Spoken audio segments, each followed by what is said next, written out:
بسم الله الرحمن الرحيم. الحمد لله نحمده ونستعينه ونستغفره ونؤمن به ونتوكل عليه ونعوذ بالله من شرور أنفسنا ومن سيئات أعمالنا. من يهده الله فلا مضل له ومن يضلله فلا هادي له. ونشهد أن لا إله إلا الله وحده لا شريك له ونشهد أن سيدنا ومولانا محمدا عبده ورسوله صلى الله تعالى عليه وعلى آله وصحبه وبارك وسلم تسليما كثيرا كثيرا. أما بعد فأعوذ بالله من الشيطان الرجيم. بسم الله الرحمن الرحيم. إن الذين قالوا ربنا الله ثم استقاموا تتنزل عليهم الملائكة ألا تخافوا ولا تحزنوا وابشروا بالجنة التي كنتم توعدون. نحن أولياؤكم في الحياة الدنيا وفي الآخرة ولكم فيها ما تشتهي أنفسكم ولكم فيها ما تدعون نزلا من غفور رحيم. ومن أحسن قولا ممن دعا إلى الله وعمل صالحا وقال إنني من المسلمين. صدق اللہ العظیم. میرے بزرگوں اور بھائیوں، دین کی باتیں جو ہوتی ہیں وہ دین کے کاموں کے لیے ہوتی ہے. جیسے تجارت کی باتیں تجارت کے کام کے لیے، زمینداری کی باتیں زمینداری کے کام کے لیے، ایسے ہی دین کی باتیں دین کے کاموں کے لیے ہوتی ہے. اس لیے ہم یہ نیت کریں کہ انشاءاللہ دین کی بات سنیں گے اور دین کے کام کریں گے. دین کی باتیں سننا یہ کانوں کی عبادت ہے، اس لیے دین کی باتیں سنیں کہ یہ کانوں کی عبادت ہے. اللہ تعالیٰ کو کون سا سننا پسند ہے یہ بھی جاننا ضروری ہے، کیونکہ لوگ ہر قسم کی باتیں سنتے ہیں، ہر کوئی سنتا ہے، جانور بھی سنتا ہے. تو اللہ کو کون سا سننا پسند ہے یہ جاننا ضروری ہے. اللہ تعالیٰ کو یہ سننا پسند ہے. فرمایا فبشر عباد الذین یستمعون القول وَيَتَّبِعُونَ أَحْسَنَ أُولَئِكَ الَّذِينَ هَدَاهُمُ اللَّهُ وَأُولَئِكَ هُمْ أُولُو الْأَلْبَابِ. اللہ کو جو سننا پسند ہے وہ بتایا ہے. فرمایا فَبَشِّرْ عِبَادَ الَّذِينَ يَسْتَمِعُونَ الْقَوْلَ، کہ میرے بندوں کو بشارت دو، میرے بندوں کو خوشخبری دو. کون سے بندوں کو؟ کہ جو بات کو ارادے کے ساتھ سنتے ہیں. ایک تو ویسے کانوں پر آج کل آوازیں آتی ہے کہ وہ نہیں، بلکہ بات ارادے کے ساتھ سنیں، توجہ کے ساتھ سنیں. تو ان بندوں کو بشارت دو جو ارادے اور توجہ سے بات سنتے ہیں. اور سن کر کیا کرتے ہیں؟ سن کر ٹیپ کرتے ہیں کہ نہیں؟ سن کر ٹیپ نہیں کرتے. سن کر بھول جاتے ہیں کہ نہ بھول نہیں جاتے. تو کیا کرتے ہیں؟ فَيَتَّبِعُونَ أَحْسَنَ، سننے کے بعد اتباع احسن کرتے ہیں. اتباع احسن کا کیا مطلب ہے؟ کہ اتباع احسن کا مطلب یہ ہے کہ سننے کے بعد جب عمل کا نمبر آئے گا تو اپنے عمل کو بہتر سے بہتر بنا کر پیش کریں گے. یہ بندے ہیں جن کا سننا اللہ کو پسند ہے. اس لیے کہا فبشر عباد الذین یستمعون القول فیتبعون احسن، کہ بشارت دو بندوں کو جو بات کو سنتے ہیں ارادے کے ساتھ، توجہ کے ساتھ، اور سن کر کیا کرتے ہیں؟ کہ اتباع احسن کرتے ہیں. جب نمبر آیا عمل کرنے کا کہ بولو کون تیار ہے، اس کام کو کون ذمہ لے گا، تو اپنی ذمہ داری پوری کرنے کے لیے اچھے سے اچھے طریقہ اختیار کرتے ہیں اور پوری ذمہ داری سے کام کرتے ہیں. ایسے بندوں کا سننا اللہ کو پسند. تو اللہ تعالیٰ کا تقاضا ہے یہ کہ بات کو اچھی طرح سنی جائے، اور جب عمل کرنے کا تقاضا آوے تو اپنے عمل کو اچھی سے اچھی شکل میں پیش کریں. جیسے ہم اپنی ضرورتوں کی چیزیں، اپنی راحت کی چیزیں اچھی سے اچھی اختیار کرتے ہیں. آدمی کپڑے بنائے گا، لباس بنائے گا تو اچھے سے اچھا لباس بنائے گا. کھانا بنائے گا تو اپنی طاقت کے مطابق اچھے سے اچھا کھانا بنائے گا. عمارت بنائے گا تو اپنی طاقت میں اچھی سے اچھی عمارت بنائے گا. اپنی ضرورت راحت کی چیزیں جس طرح ہم اچھی سے اچھی بناتے ہیں، ایسے ہی اللہ کے دین کے کاموں کو اچھی سے اچھی طرح کرو، یہ تقاضا ہے. اس لیے میرے دوستو یہ جو دعوت ہے وہ محنت ہے، کہ جس میں آدمی کو اپنے ایمان، اپنے یقین کو بھی اچھا بنانا ہے، اپنے اعمال کو بھی اچھا بنانا ہے، اپنے اخلاق کو بھی اچھا بنانا ہے۔ اور یہ تینوں چیزیں، ایمان، اعمال، اخلاق، ان تینوں چیزوں کو اس لیے اچھی بنانی ہے تاکہ ہماری آخرت اچھی بن جائے۔ جناب رسول اللہ صلی اللہ علیہ وسلم نے ہم کو یہ پیغام دیا ہے اور یہ بات ہمارے تک پہنچائی ہے کہ یاد رکھو کہ اللہ تعالیٰ نے دنیا کو تمہارے لیے پیدا کر دیا ہے۔ یہ کہا کہ یہ دنیا تمہارے لیے پیدا ہوئی ہے، یہاں کا سونا، یہاں کا چاندی، یہاں کی ہر نعمت وہ تمہارے لیے پیدا ہوئی ہے۔ یہ ایک بشارت ہے، ان الدنیا خلقت لکم، کہ یہ ساری دنیا آپ کے لیے پیدا ہوئی ہے۔ یہاں کے سمندر، یہاں کے پہاڑ، یہاں کی ہر چیز پیدا کی ہے، اور پیدا کر کے اللہ نے ان چیزوں کو ہمارے کام میں بھی لگایا ہے۔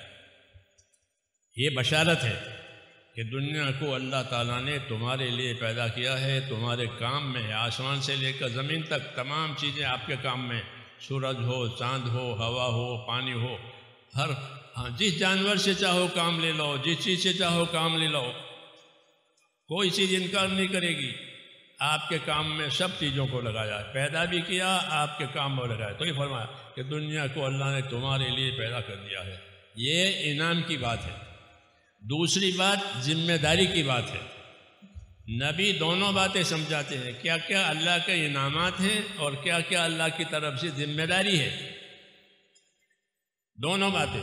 تو انعام کے طور پر تو یہ کہا کہ ساری دنیا تمہارے لیے بنائی ہے اور تم کو آخرت کے لیے بنایا۔ ان الدنیا خلقت لکم وانکم خلقتم للآخرہ، کہ تم آخرت کے لیے پیدا ہوئے ہو۔ یہ پیغام ہے ہمارے نام کہ ہماری زندگی کا رخ آخرت کی طرف ہے، روز روز روز روز۔ جب سے پیدا ہوا ہے تب سے وہ آخرت کی طرف چل رہا ہے۔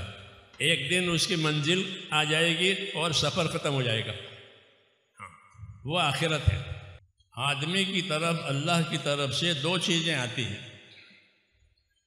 دو چیزیں اللہ کی طرف سے ہر آدمی کی طرف آتی ہیں۔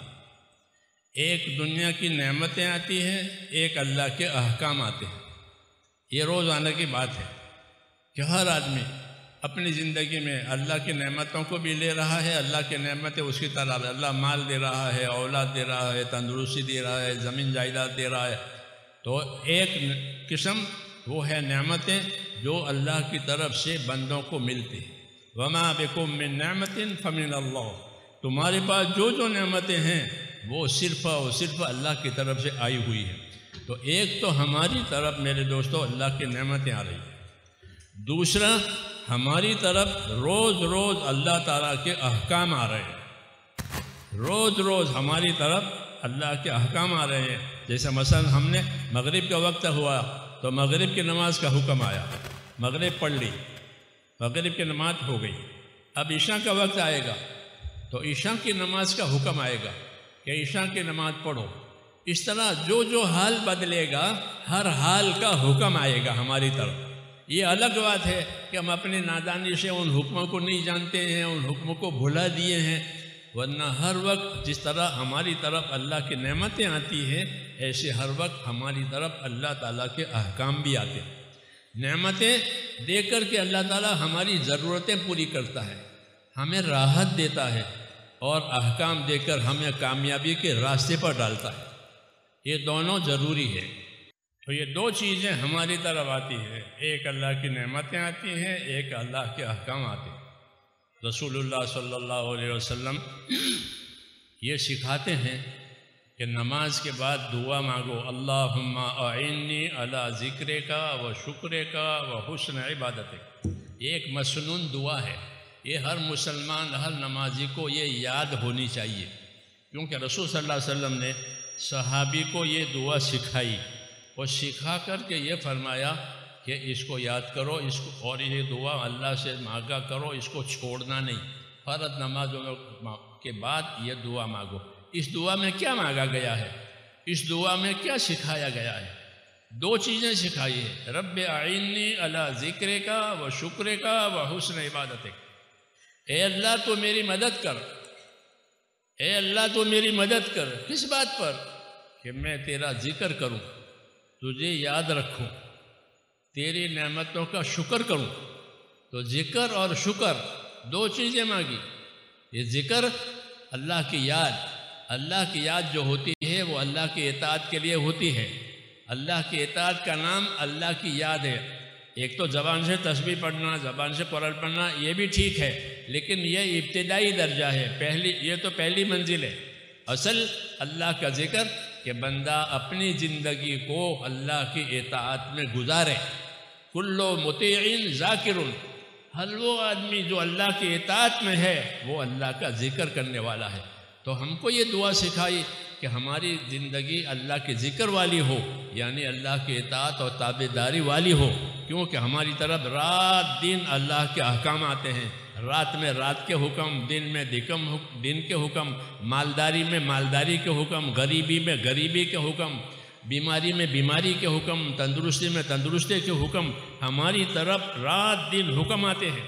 ان حکم کا تقاضا یہ ہے کہ ہماری زندگی اللہ تعالیٰ کی اطاعت والی بنے، اور جس طرح یہ احکام ہماری طرف آ رہے ہیں ایسے ہماری طرف اللہ کی نعمتیں بھی آ رہی ہے۔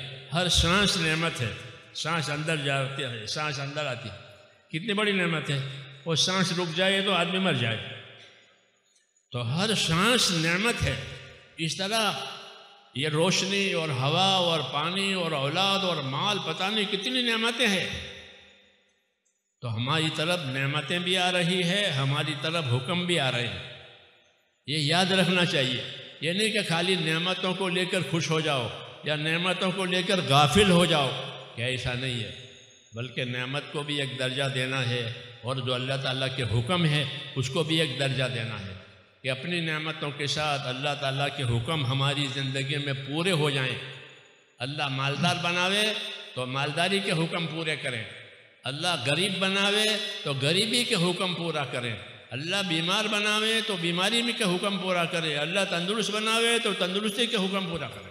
ہر حال میں اللہ تعالیٰ کے حکم ہوتے ہیں۔ ہاں، جیسے حال آتے ہیں ویسے حکم بھی آتے ہیں۔ اس لیے ہمارے ذمہ یہ کیا گیا کہ اللہ کے اطاعت میں زندگی گزارو، اور اللہ کے اطاعت کو آسان کرنے کے لیے دعا مانگا کرو، رب اعنی علی ذکرک و شکرک و حسن عبادتک، کہ یا اللہ میری مدد کر تیرا ذکر کرنے پر، میری مدد کر تیرا شکر کرنے پر، میری مدد کر کہ میں تیری اچھی سے اچھی عبادت کروں۔ یہ تعلیم دی ہے میرے بھائیوں۔ اللہ تعالیٰ نے زندگی دی ہے ہم کو، یہ ذمہ داریوں کے پورا کرنے کے لیے دی ہے۔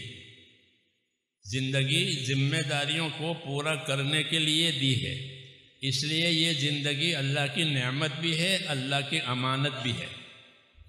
نعمت ہے، جس کو اللہ زندگی دے وہ زندہ، جو بچہ اللہ زندگی دیتا ہے تو وہ زندہ پیدا ہوتا ہے، اور جس بچے کو زندگی نہیں ملتی وہ ماں کے پیٹ سے مردہ پیدا ہوتا ہے۔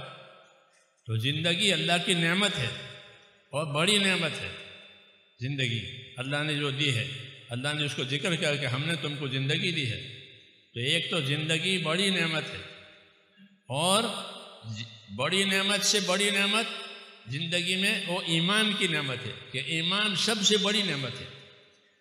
ایمان سب سے بڑی نعمت ہے۔ اللہ نے ہم کو ایمان دیا ہے، لا الہ الا اللہ محمد الرسول اللہ، یہ ایمان کا کلمہ ہے، اور ایمان بڑی نعمت ہے، کہ ایمان کی وجہ سے دنیا بھی سلامت رہتی ہے، ایمان کی وجہ سے آخرت بھی سلامت رہتی ہے۔ اس لیے زندگی بھی ملی ہے، اور زندگی بھی اس کے ساتھ ساتھ ہم کو ایمان بھی ملا ہے۔ ان دونوں نعمتوں کا یہ تقاضا ہے کہ ہر آدمی اپنی زندگی کو اللہ کی نعمت بھی سمجھے اور اللہ کی امانت بھی سمجھے۔ مولانا محمد یوسف صاحب رحمۃ اللہ علیہ فرماتے تھے کہ دعوت اور تبلیغ کے ذریعے سے ہم ہر مسلمان کو اس غلطی سے بچانا چاہتے ہیں کہ وہ یہ سمجھتا ہے کہ زندگی میری ہے، مال میرا ہے، کہ نہیں بھائی، مال بھی تیرا نہیں ہے اور زندگی بھی تیری نہیں ہے۔ مال بھی اللہ کی امانت ہے، زندگی بھی اللہ کی امانت ہے۔ جب تک اللہ چاہیں گے رکھیں گے، جب چاہیں گے لے لیں گے۔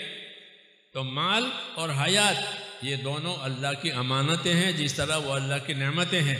اور ان دونوں نعمتوں کے ساتھ پھر اللہ نے ہم کو جو ایمان دیا ہے، اس کی غرض و غایت یہ ہے کہ اب ہماری زندگی اپنی جان سے اپنے مال سے اطاعت کرنے والی بنے۔ اصل زندگی میں اللہ کی اطاعت اور تابعداری ہے۔ تمام نبیوں کو اللہ تعالیٰ نے دنیا میں جو بھیجا ہے اس کی ایک ہی وجہ ہے، وہ یہ ہے کہ یہ نبیوں کی بعثت اور نبیوں کا دنیا میں آنا صرف اللہ کی اطاعت کرانے کے لیے ہے۔ وما ارسلنا من رسول الا لیطاع باذن اللہ، کہ ہم نے جب کبھی کوئی رسول زمین پر بھیجا ہے صرف اس لیے بھیجا ہے کہ زمین پر اللہ تعالیٰ کی اطاعت کی جائے۔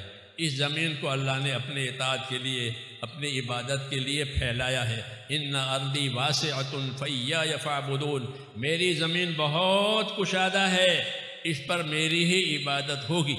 تو زمین پر اللہ تعالیٰ کو اپنی عبادت پسند ہے، اور زمین پر اللہ تعالیٰ کو مخلوق کی خدمت پسند ہے کہ خدمت کرو اور عبادت کرو۔ اس کے لیے اللہ تعالیٰ نے زمین کو پھیلایا ہے اور ہم کو اس کے لیے دین دیا ہے، تاکہ ہماری زندگی اللہ تعالیٰ کی اطاعت اور عبادت کے ساتھ گزرے۔ یہ زندگی کا مقصد ہے۔ اس لیے میرے دوستو، زندگی کا اصلی مقصد وہ تو ہے کہ ہماری زندگی میں اللہ تعالیٰ کی اطاعت اور تابعداری آوے۔ اس کو پیدا کرنے کے لیے اللہ کا تعلق پیدا کرنا ضروری ہے کہ ہمارا اللہ سے تعلق صحیح ہو جاوے۔ ہمارا اللہ سے تعلق عبادت اور بندگی کا تعلق ہے۔ اللہ کی کسی سے رشتہ داری نہیں ہے، اللہ سے کسی کی قرابت نہیں ہے، رشتہ داری نہیں ہے۔ بندوں کا تعلق ہے بندگی اور عبادت کا تعلق۔ یہ عبادت جو اللہ تعالیٰ نے ہمارے ذمے کی ہے ایمان کے ساتھ، یہ ایمان کا تقاضا ہے کہ ایمان کا تقاضا یہ ہے کہ اللہ کی عبادت کی جائے۔ ایمان کا تقاضا یہ ہے کہ اللہ تعالیٰ کی بات مانی جائے، اطاعت کی جائے۔ تو اطاعت اور عبادت یہ ایمان کا تقاضا ہے۔ اس لیے ایمان دے کر ہم سے عبادت کا اور اطاعت کا تقاضا کیا ہے، اور اطاعت پوری کرنی ہے۔ کتنی اطاعت کرنی چاہیے؟ کتنی اطاعت کرنی چاہیے؟ رسول صلی اللہ علیہ وسلم نے ہم کو ایک دعا میں یہ سمجھایا کہ اللہ کی اطاعت کتنی کرو گے؟ فرمایا اللہم اقسم لنا من طاعتک ما تبلغنا بہ جنتک، اے اللہ مجھ کو اتنی اطاعت نصیب کر کہ مجھے وہ تیری اطاعت جنت میں پہنچا دے۔ اتنی اطاعت کرنا کہ وہ اطاعت ہم کو جنت میں پہنچا دے۔ جیسے مسافر کو جس جگہ تک جانا ہے وہاں تک کا اس کا ٹکٹ ہونا ضروری ہے۔ اگر جدہ جانا ہے تو جدہ تک کا ٹکٹ اس کے پاس ہونا ضروری ہے۔ جدہ ٹکٹ ہوگا تو جدہ میں اتر جائے گا، نہیں تو نہیں اتر سکتا، وہ جا ہی نہیں سکتا۔ تو جنت میں جانے کے لیے اطاعت ضروری ہے۔ اور کتنی اطاعت کہ اللہ مجھ کو اتنی اطاعت نصیب کر کہ وہ اطاعت مجھے جنت میں پہنچا دے۔ اللہ نے مرنے کے بعد کی زندگی میں دو ہی چیزیں رکھی ہیں، ایک جنت ہے، ایک جہنم ہے، تیسری جگہ نہیں ہے۔ جنت ہمیشہ کی راحت کے لیے جنت ہے، ہمیشہ کی آفت کے لیے جہنم ہے۔ رسول صلی اللہ علیہ وسلم نے قسم کھا کر یہ بات فرمائی کہ میں خدا کی قسم کھا کر یہ بات کہتا ہوں، وہ پروردگار، وہ خدا جس نے مجھ کو زندگی دی ہے، اس کی قسم کھا کے میں بات یہ کہتا ہوں کہ آدمی کے مرنے کے بعد اس کا ٹھکانہ یا جنت بنے گی یا دوزخ بنے گا۔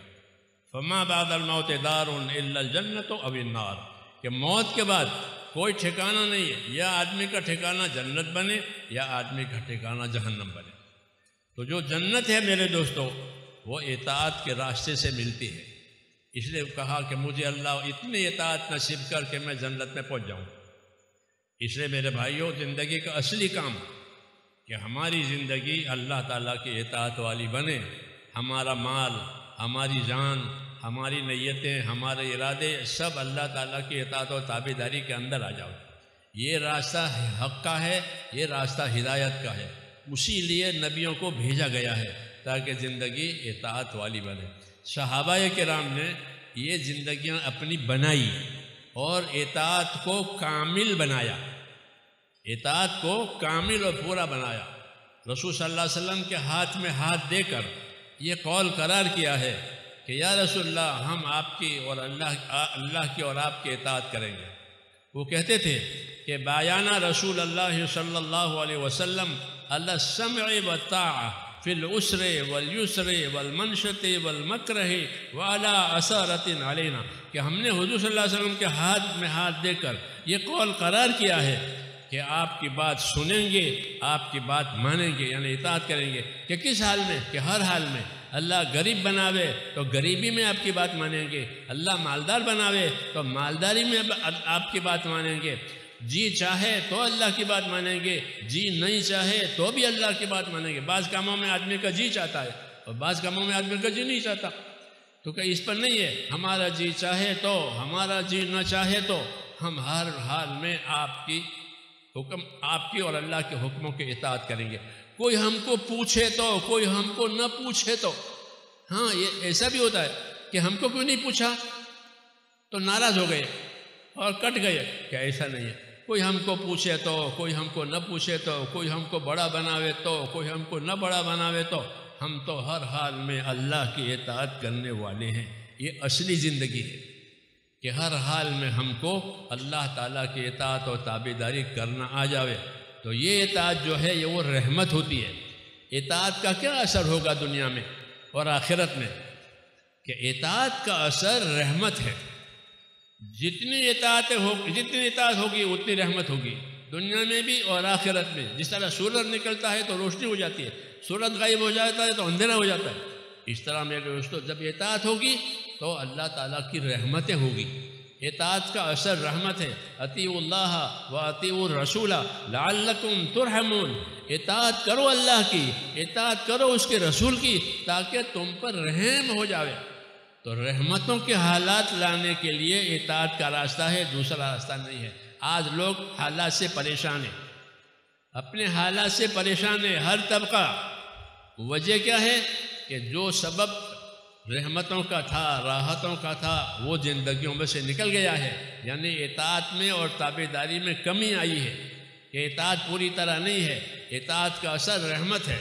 اطیعوا اللہ و اطیعوا الرسول لعلکم ترحمون، تم اللہ کی اور رسول کی اطاعت کرو پھر تمہارے اوپر رحم کرو۔ تو رحمت کے جو حالات آئیں گے زندگیوں میں اور موت کے بعد، وہ صرف اور صرف اطاعت کی وجہ سے آئیں گے۔ اس لیے دعوت اور تبلیغ کا مقصد اور دین کا مقصد یہ ہے کہ ایک ایک آدمی کی زندگی اللہ تعالیٰ کی اطاعت والی بنے، آزادی والی نہ بنے۔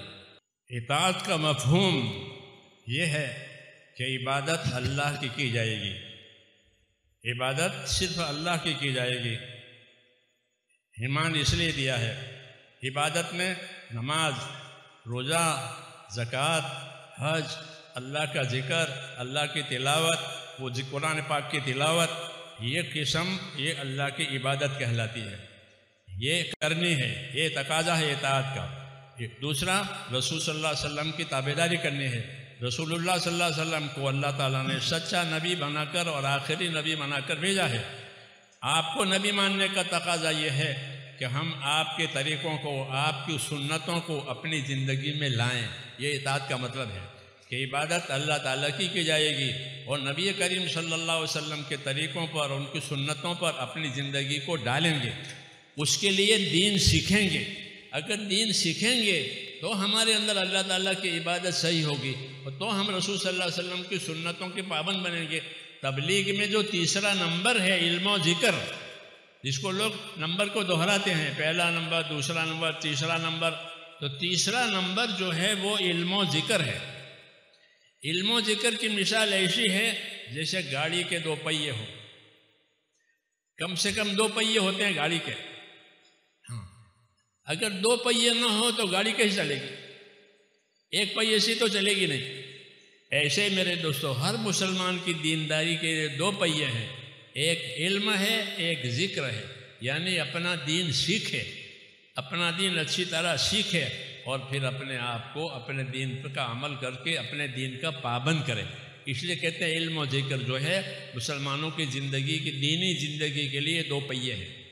دینی زندگی گزارنی ہے تو وہ علم و ذکر کے ساتھ گزرے گی کہ اپنا دین سیکھا جائے گا، اللہ نے کیا واجب کیا ہے، اللہ نے کیا حرام کیا ہے، پھر رسول صلی اللہ علیہ وسلم نے طریقے کیا بتائے ہیں، کیا سنت طریقے بتائے ہیں، وہ ہماری زندگی میں آوے۔ یہ اطاعت کا مطلب ہے۔ علم و ذکر نہیں ہے تو اسے گاڑی کے پہیے ہی نہیں ہے تو گاڑی ڈھیر ہو جائے گی، کیوں؟ پہیہ ہی نہیں ہے۔ ہاں ایسے میرے دوستوں دینی زندگی ڈھیر بن جائے گی اگر علم و ذکر نہیں ہے تو۔ اس لیے ہر مسلمان پر اللہ نے واجب کیا ہے کہ وہ اپنا دین سیکھے، اللہ تعالیٰ کے کیا حقوق ہیں وہ جانے، پھر اللہ تعالیٰ کے بندوں کے کیا حقوق ہے وہ جانے، کیونکہ دنیا کو اللہ نے حقوق ادا کرنے کی جگہ بتایا ہے اور آخرت کو بدلہ پانے کی جگہ بتایا ہے۔ جو حقوق ادا کر کے جائے گا وہ بدلہ پائے گا، جس نے حقوق ادا نہیں کیے ہیں اس کی پکڑ ہوگی۔ اس لیے میرے دوستو دین سیکھنا ہے، علم و ذکر کا تقاضا یہ ہے کہ دین سیکھو، کیوں کہ دنیا حقوق ادا کرنے کی جگہ ہے۔ جب دین نہیں سیکھے گا تو اس کو حق کی خبر ہی نہیں ہوگی کہ کیا حق ہے، کیونکہ علم نہیں ہے تو جہالت ہے، ذکر نہیں ہے تو غفلت ہے، علم نہیں ہے تو جہالت ہے، ذکر نہیں ہے تو غفلت ہے۔ تو غافل ہونا، جاہل ہونا یہ مسلمان کی صفت نہیں ہے، یہ تو غیروں کی صفت ہے کہ وہ غافل بھی ہوتے ہیں، جاہل بھی ہوتے ہیں، اللہ کو بھی نہیں جانتے، آخرت کو بھی نہیں جانتے۔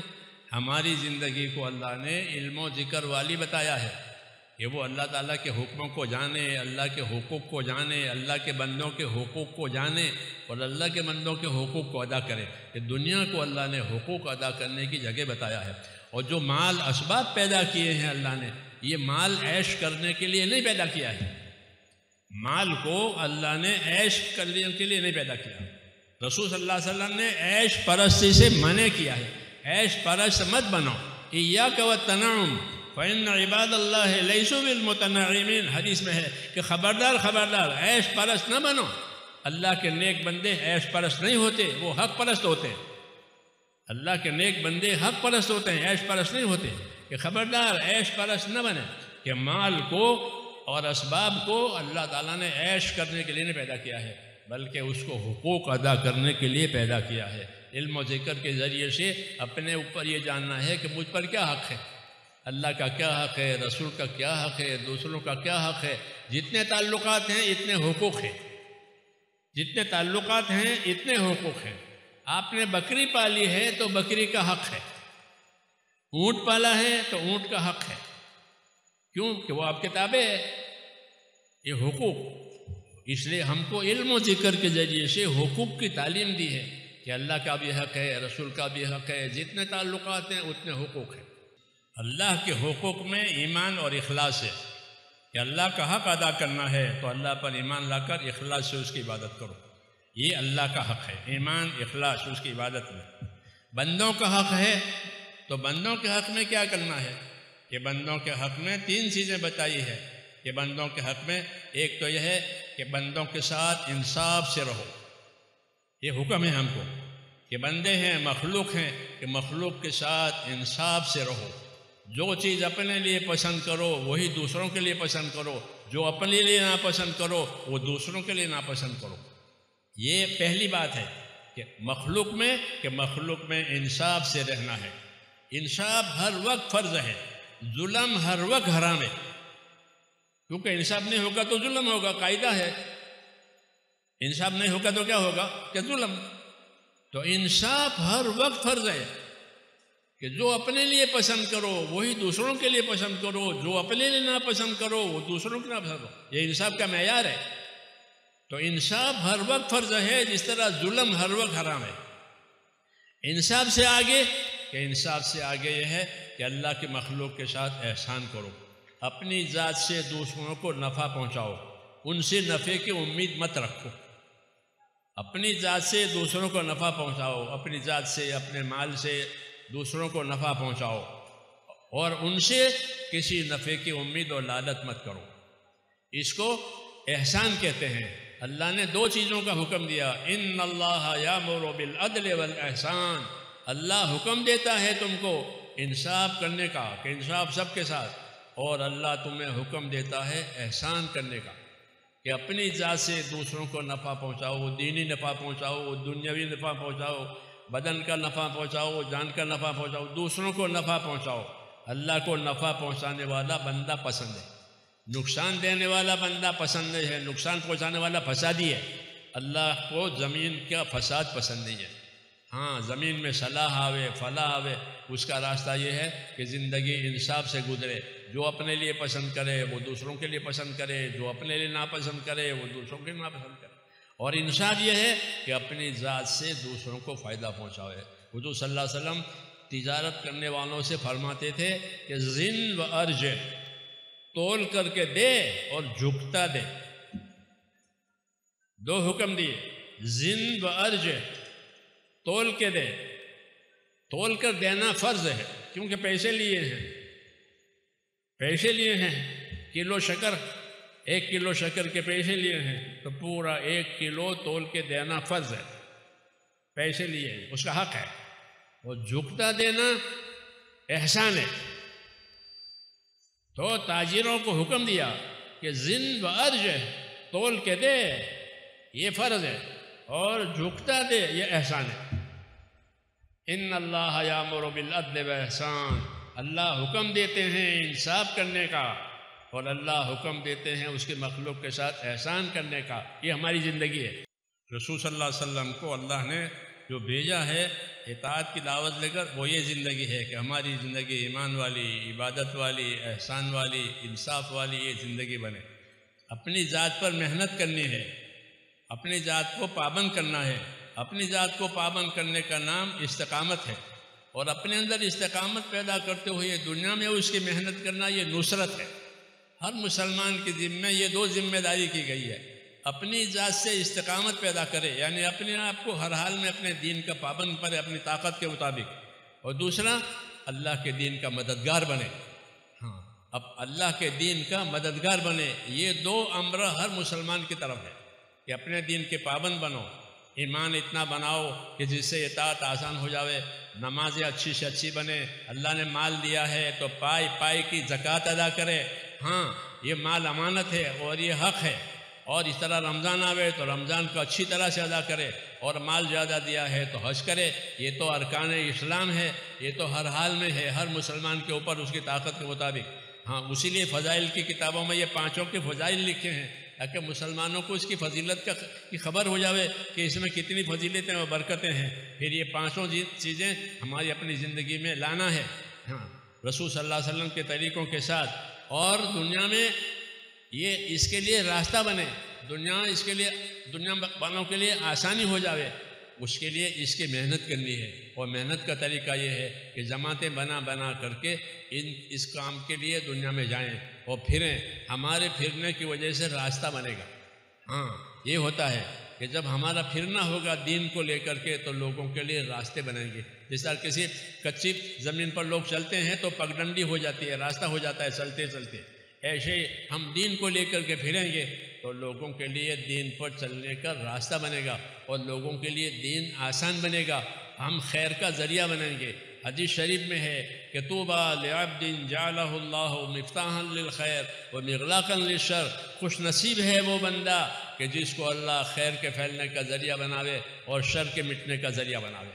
اس محنت کے ذریعے سے یہی کرنا ہے کہ ایک ایک کلمے والا اپنی زندگی کو ایسی بناوے کہ وہ دوسروں کے لیے خیر کا ذریعہ بنے، شر کے مٹنے کا ذریعہ بنے، دنیا کا شر، دنیا کی برائی ختم اور دنیا میں خیر و بھلائی آوے۔ یہ بندے اللہ کو پسند ہے، یہ اس امت کا اصلی کام ہے کہ وہ خیر کو پھیلانے والے، خیر کو اپنی زندگی میں لانے والے، دوسروں کی زندگی میں آوے اس کے لیے محنت کرنے والے، یہ ہمارا کام ہے۔ تو ہمارا کام اپنے دین پر قائم رہنا، اپنے دین کا مددگار بننا۔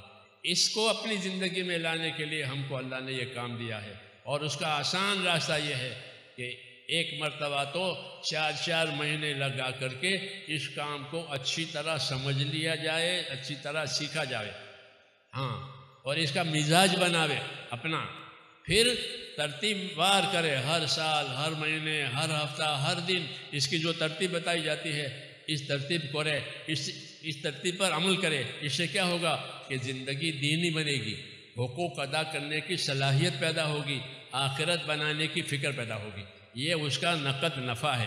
اس لیے میرے دوستو یہ بات کہی جاتی ہے کہ اس کام کے لیے پہلی فرصت میں 4 مہینے لگاویں۔ یہ نہیں کہ آئندہ اور آئندہ، شیطان یہ بات سکھاتا ہے کہ ابھی نہیں آئندہ، ابھی نہیں آئندہ، حالانکہ ابھی اور آئندہ میں بہت سے لوگ تباہ ہو گئے، ان کی زندگی ختم ہو گئی، ان کو موقع نہیں ملا۔ یہ روکنے کا راستہ ہے، اس کو تصویر کہتے ہیں کہ ابھی نہیں، بعد میں، کہ ابھی نہیں۔ اللہ تعالیٰ کو نقد نیکی پسند ہے، ہاں، اور حکم دیا ہے کہ نیکی کی طرف سبقت کرو، نیکی کی طرف جلدی کرو، ہاں، تاکہ کوئی رکاوٹ نہ آ جاوے۔ اس لیے میرے دوستوں پہلی فرصت میں یہ تقاضا ہے کہ اپنی اپنی زندگیوں میں سے اس ذمہ داریوں کو اپنی زندگی میں لانے کے لیے 4 مہینے کی آپ حضرات نیت کریں اور اپنے آپ کو تیار کریں۔ سب نیت کرتے ہو؟ انشاءاللہ۔ ہاں، نیت بھی کی ہے تو نیت وہ معتبر ہے جس کے ساتھ عمل بھی ہو۔ جیسے نماز کی نیت کی تو نماز پڑھو، حج کی نیت کی ہے تو حج کرو، تو 4 مہینے کی نیت کی ہے تو پھر 4 مہینے دو، یہ قاعدے کی بات ہے۔